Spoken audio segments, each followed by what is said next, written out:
Hello students, hope you all are safe and well today as well, है ना। तो आज का लेक्चर हम बिना किसी देरी के स्टार्ट करते हैं। तो वो कल तक हमने क्या पढ़ा था, हमने मिनरल्स के बारे में समझा था कि कौन से मिनरल्स हमारी बॉडी में न्यूट्रिएंट्स के अलावा और कौन सी चीज़ें होती है जो हमारी बॉडी को बहुत ज़रूरत होती है ना। तो उसमें कौन से होते हैं, मिनरल्स आते थे ना, ठीक है, जो बॉडी को बहुत सारी मदद करते थे, बहुत सारी एनर्जी वगैरह देते थे। जिसमें सबसे पहला था सोडियम, पढ़ लिया हमने। कैल्शियम, फास्फोरस हड्डियों को और दांतों को दम मतलब कि वो स्ट्रांग बनाने के लिए मदद करता है। आयरन अपने ब्लड के अंदर हीमोग्लोबिन प्रोवाइड करता है ना, ज़्यादा से ज़्यादा ब्लड बनाने में। आयोडीन, ये अपने अंदर आयोडीन की कमी ना होने दे, इसलिए आयोडीन लगातार देना चाहिए, है ना। आयोडीन की कमी से हमें क्रिएटिनिज्म, गॉइटर जैसी बीमारी हो जाती है। गॉइटर का मतलब ये थायराइड वगैरह फैल जाता है ना, और अपनी बॉडी की फंक्शनिंग खराब हो जाती है, वीक हो जाती है। उसके बाद हमने वाटर भी पढ़ लिया था कि वाटर की क्या क्या जरूरत होती है। एक पॉइंट कल के दिन में रह गया था जो मैंने शायद देखा नहीं और रह गया, वो है रफेजेस। रफेज क्या होता है? देखो, अपना जो खाना होता है ना, देखो अपनी जो बॉडी होती है ना, उसको दो चीज़ों की बहुत ज़रूरत होती है। एक तो लिक्विड पार्ट, है ना। ये लिक्विड पार्ट कौन दे देता है बॉडी को? वाटर दे देता है, वाटर से मिल जाता है। और एक होता है फाइबर वाला, है ना।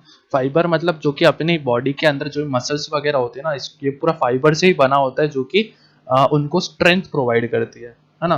तो ये फाइबर जैसे प्रोडक्ट्स को क्या कहा जाता है? रफेजेस। ठीक है, अब समझते हैं क्या होता है roughage.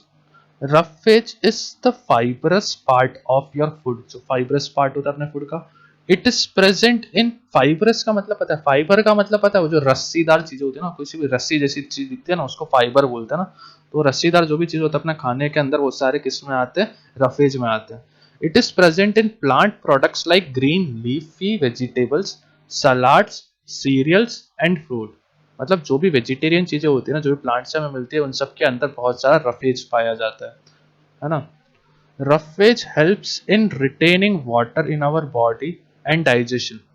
It avoids constipation. It helps in excretion of faeces. देखो क्या मदद करता है रफेज अपनी बॉडी के अंदर, जो भी पानी होता है ना, जो अपनी पानी इधर उधर चला जाता है, पानी सूख जाता है ना, तो ये क्या करता है, रफेज जो होता है ना, उस पानी को पकड़ के रखता है कि ज्यादा से ज्यादा बॉडी में से अपना पानी ना निकल जाए। और ये पानी ना निकलना किससे मदद करता है? कॉन्स्टिपेशन। कॉन्स्टिपेशन का मतलब होता है कब्जी। कब्जी वर्ड सुना है तुमने? इसके अंदर क्या होता है ना कि इसके अंदर क्या होता है, अपनी जो बॉडी होती है ना, हाँ, कॉन्स्टिपेशन का मतलब होता है, कॉन्स्टिपेशन में क्या होता है, अपना जो फीसेस होता है, फीसेस का मतलब होता है कि जो अपन सुबह ना पॉटी वगैरह निकालते हैं ना, तो उसको क्या बोलते हैं? फीसेस बोलते हैं, या फिर स्टूल बोलते हैं। क्या बोलते हैं? या तो स्टूल बोलते हैं, इंग्लिश में स्टूल बोलते हैं, साइंस की लैंग्वेज में इसको बोलते हैं फीसेस। पीसेस नहीं, फीसेस, फीसेस, ठीक है। फीसेस बोलते हैं ना, ठीक है। तो क्या सुबह जब कॉन्स्टिपेशन क्या होता है, जब अपनी बॉडी के अंदर पानी की कमी हो जाती है, और जो एनस होता है ना, एनस में पानी वानी बहुत कम होता है, तो क्या उसकी वजह से जो फीसेस हो जाते हैं ना, वो कड़क हो जाते हैं। और कड़क हो जाते हैं तो वो अपनी बॉडी के अंदर ही अटक जाते हैं, वहां से निकल नहीं पाते हैं, एनएस के थ्रू बाहर नहीं आ पाते।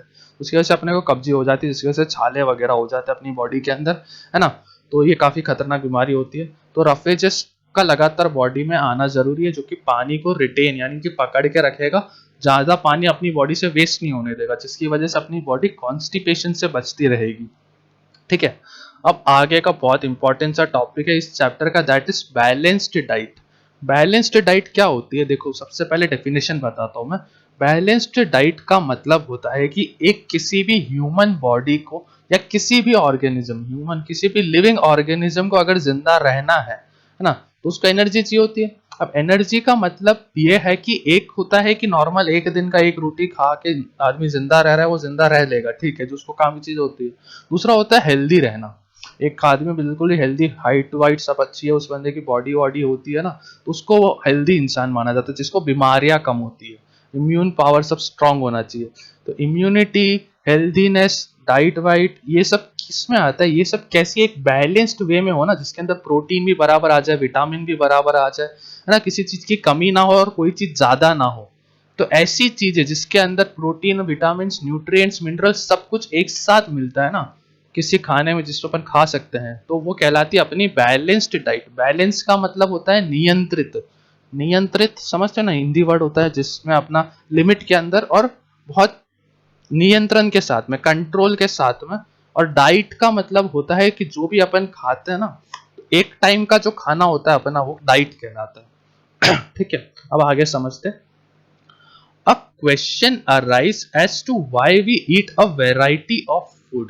क्वेश्चन ये आता है कि अपन भला ये अलग अलग टाइप का क्यों खाना खाते हैं। आप खुद एक बार अज्यूम करो अपने आप को, एक महीना है, एक महीने में आप क्या क्या चीजें खाते हो। क्या आप पूरे के पूरे टाइम आलू की सब्जी और रोटी खाते हो? माना रोटी खाते होंगे, रोटी भी एक साथ नहीं खाते, चावल खा लेते शाम को, जैसे चावल बना देते हैं ना, ऐसा बाटी बना देते हैं, है ना, डोसा वगैरह बना देते हैं। साउथ इंडियंस तो बहुत कुछ बना देते हैं।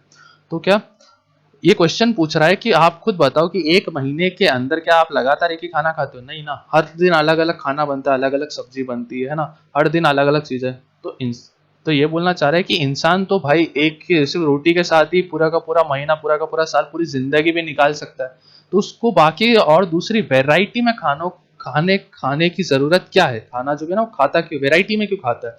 क्योंकि मान लो जो एक खाना खा रहे हैं ना अपन, उसके अंदर प्रोटीन बहुत सारा है, विटामिन बहुत सारा है, लेकिन जो बाकी बच्चे कुछ मिनरल्स है ना, ऐसा हो सकता है कि जो अपन खाना खा रहे हैं उसमें ना हो। एक पर्टिकुलर खाने में वो सारे होना जरूरी नहीं है। इसीलिए अपन दूध भी लगातार पीते हैं, चाय के अंदर दूध वूध डाल के पीते हैं ना, दूध अपना सुबह उठ के, या अंडे वगैरह खाते हैं ना, अंडे मीट वगैरह, ये सब अलग अलग डे पे अलग अलग तरीके से सारी चीजें खाई जाती है, ताकि जो भी प्रोटीन की जरूरत बॉडी को हो वो खाने के थ्रू मिलता रहे, और एक किसी खाने में होना ये जरूरी नहीं है। तो बैलेंस डाइट क्या होता है आगे समझते हैं। तो ये पूछ रहा है कि अपन एक क्वेश्चन जो आता है कि सबके माइंड में, कि अपन वेराइटी ऑफ फूड को क्यों खाते हैं, अलग अलग तरीके की वेराइटी क्यों खाते हैं। We know that all the basic nutrients are not present in every food. हम सबको पता है कि जो बेसिक न्यूट्रिएंट्स है ना, वो सारे के सारे न्यूट्रिएंट्स किसी एक खाने में नहीं होते, पाए जा सकते। In order to supply all these nutrients to our body, we have to eat a combination of foods having all the nutrients, है ना। अपन सब जानते हैं कि किसी भी मतलब एक कोई सा भी खाना होता है ना, तो उसके अंदर सारे के सारे बेसिक न्यूट्रिएंट्स पाए जाए ऐसा जरूरी नहीं है।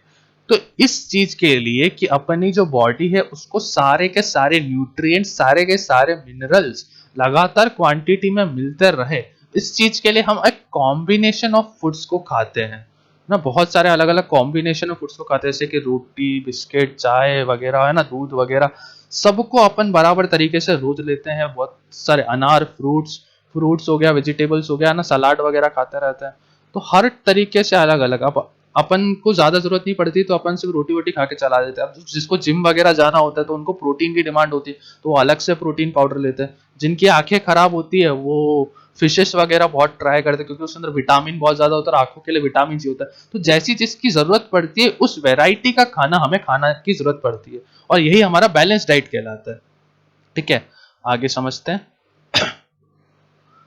That is why we eat a variety of food. इसकी वजह से हम एक वेराइटी ऑफ फूड खाते हैं। If we do not do so, deficiency of any one nutrient may lead to abnormal development in the body।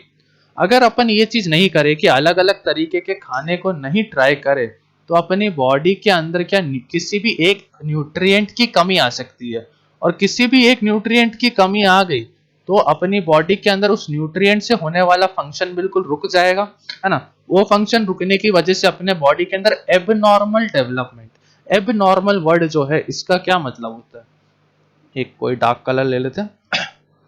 Abnormal का क्या मतलब होता है?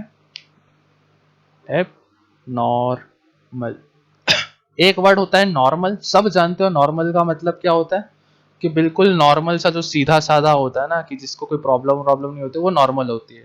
लेकिन एब नॉर्मल आ जाने का मतलब होता है कि जो इंसान नॉर्मल नहीं है ना। जैसे कि मान लो एक इंसान मतलब कि 10 जने हैं, 10 जने में से 9 के 9 जो इंसान है वो अपने इंडियन है, और एक फॉरेनर को लिया है, वो बिल्कुल भूरा चिट्टा सा होगा ना। तो मान लो कि एक क्लास के अंदर नॉर्मली तो 10 बच्चे थे, जिसमें से 9 जो नॉर्मल बच्चे हैं बिल्कुल सावले सावले हैं, लेकिन एक एक्सेप्शन के तौर पे एब नॉर्मल उन नॉर्मलों से अलग है है ना। तो जो नॉर्मल नहीं कहलाता उन्हें एबनॉर्मल बोलते हैं। तो अपनी बॉडी को लगातार नॉर्मल डेवलपमेंट चाहिए कि भाई जैसा चलता आ रहा है अपना लंग्स बराबर काम करे। अब मान लो अपना लंग्स जो है ना, हवा लेना, लंग्स का काम क्या होता है, ऑक्सीजन को अंदर लेना और कार्बन डाइऑक्साइड को बाहर छोड़ना। अब अपना लंग्स जो है ना अलग काम करने लग जाए कि नाइट्रोजन को लेके बॉडी में दे दे, अब अपनी बॉडी तो खराब हो जाएगी, नाइट्रोजन तो अपनी बॉडी को जरूरत ही नहीं पड़ती। तो एबनॉर्मल फंक्शनिंग करने लग जाए अपनी बॉडी। तो किसी भी अगर न्यूट्रिएंट की कमी अपनी बॉडी में पड़ जाती है ना, तो अपनी बॉडी एबनॉर्मल डेवलपमेंट करने लगती है, जो कि अपनी बॉडी के लिए काफी हार्मफुल हो जाता है। ठीक है, इसीलिए हर न्यूट्रिएंट को अपनी बॉडी में पहुंचाना जरूरी होता है, जिसकी वजह से हम अलग अलग टाइप के खाने को, वेराइटी ऑफ फूड्स को ट्राई करते रहते हैं। सॉरी। बैलेंस्ड डाइट क्या होती है? A diet containing a proportionate mixture of food constituents like carbohydrates, fats, proteins, vitamins, minerals, and water as required by the body is known as balanced diet. अब देखो क्या बोलना चाह रहा है कि बैलेंस डाइट क्या होती है?